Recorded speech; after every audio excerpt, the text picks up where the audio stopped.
and then sucking a little bit on these edits.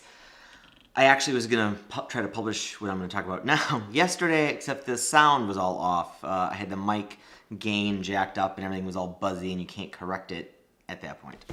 So here I am doing it all over again.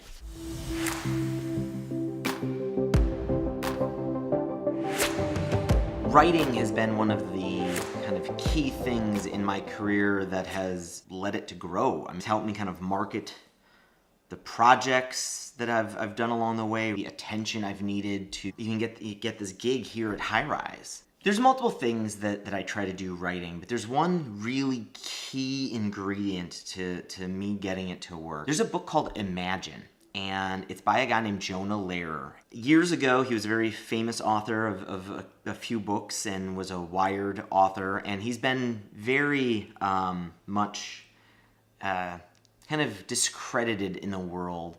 He was found making up quotes to try to make the stories more colorful and to prove some of his points. A really terrible thing he did. And now it's almost impossible to find this book. You're not going to find it on any bookshelf.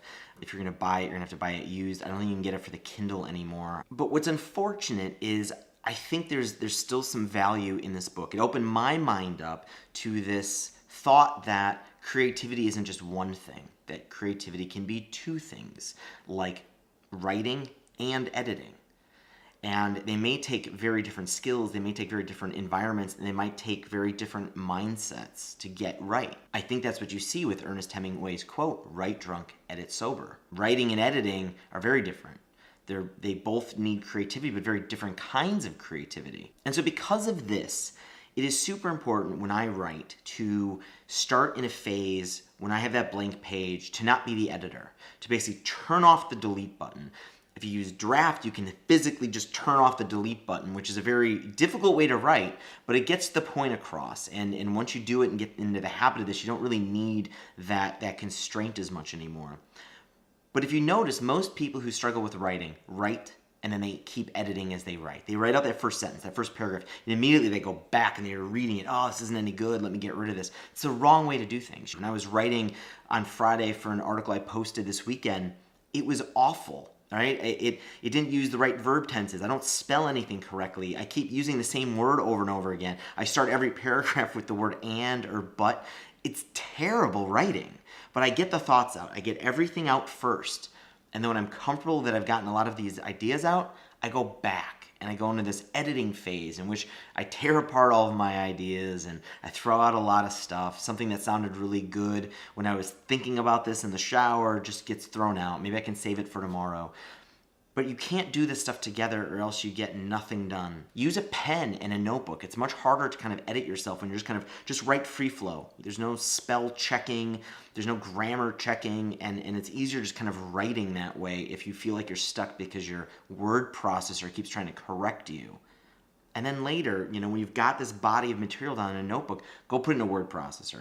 Now start kind of going through and editing. And I'll go through this phase over and over again. I'll go through a writing phase, then I'll edit. Then I'll go back into a writing phase, and then I'll edit. But I try extremely hard to keep these two things very different. In fact, I'll even try to write, and then I'll edit after a period of time, a meal, even sleeping, to get my mind completely separate from those different mindsets. Cool. We're playing Monopoly, and yeah, Utilities are my favorite. yeah, those are the best ones. She's surprisingly good at this already. So one, you get to go one. There you go. You own a high school now. We played Monopoly. Addison won. That was fun. I hope that helps your writing process. And if you dig these videos, please hit that thumbs up.